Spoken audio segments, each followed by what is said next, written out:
Hey, so guys, did you hear that Link is actually dead in Majora's Mask?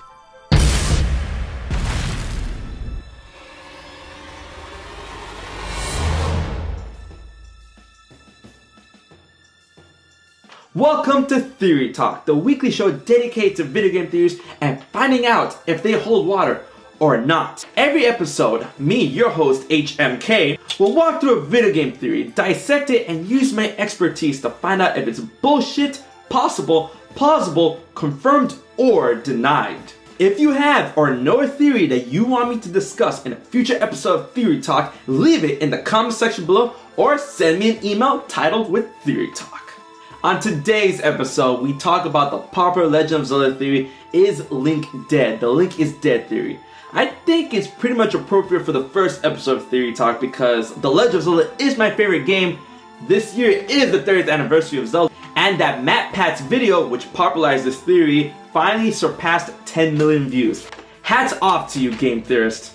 If you still don't know what the Link is dead theory is, let me give you the gist. The Link is dead theory suggests that Link died in the Lost Woods while searching for Navi during his fall in the beginning of Majora's Mask. And that Termina is a purgatory that represents the 5 stages of grief that Link needs to go through in order to accept his own death. This is supported by the facts that Link can shed a copy of himself with the elegy of emptiness just like his other dead forms, the Deku, Zora, and Goron forms. So this must mean he's dead too, right? And that the hero shade is Link from Majora's Mask, and a lot of people are calling him a Stalfos, which happens to an adult when they get lost in the Lost Woods, which would coincide with his death in the Lost Woods. Oh boy, now this is where we get talking! Now, the Link is dead theory is interesting to say the least, but there are a lot of things in this theory that does not add up, and let's go through those right now. The first thing is that Link's fall probably wouldn't killed him up to Zelda standards, alright? Of course, Majora's Mask, you start off like any other Zelda game with 3 hearts, and I've tested out in Ocarina of Time and Majora's Mask when you fall from the highest points I can think of, the Gerudo Valley into the waterfall crevice, and the top of the stone tower all the way to the bottom, you lose 1 heart, which leads me to believe that Ocarina of Time and Majora's Mask runs on a fixed fall damage system. It doesn't really scale with height. It could mean, but I mean, from that distance, they don't seem to lose anywhere near 3 hearts. It's 1 heart, the most I've lost from a fall damage. So to say that Link died from this fall doesn't really add up to Zelda standards, and the fact that he also landed on a soft cushiony flower also supports that he lived through the fall. Also, the elegy of emptiness creates a shell of Link's current form, not the fact that anyone has died from it. Yes, he sheds a shell of the Zora, Deku, and Goron form, but that doesn't really have to add up to the fact that they're dead, more to the fact that that's the form that Link is taking at that point in time. And Link's first form that he shed from the elegy of emptiness was his own form, so there's not really a connection from death from the beginning.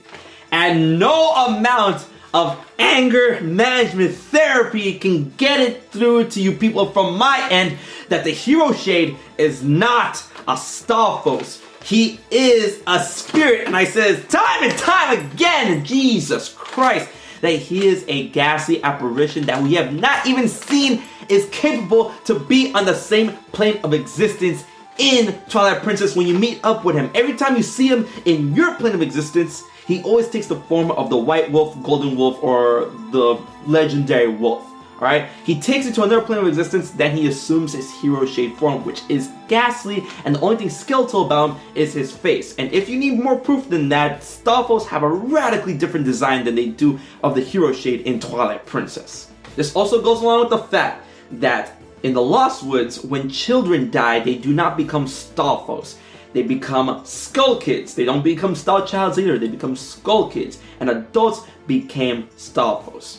Link, if he were to die as a child, he would have become a Skull Kid. Or he were to get lost as a child, he would have become a Skull Kid. So that does not really add up. Also to the fact that Link at one point from Majora's Mask or Ocarina of Time at one point had to grow up and start a bloodline. You know, he's gonna have to get down and dirty with a girl and have a kid that will eventually lead to the bloodline that would sire Link from Twilight Princess, since they have been confirmed to be direct blood descendants. While this theory is cool, no hate whatsoever, the only hate that comes from my heart is the fact that people are spreading this like fact, but it's a game theory.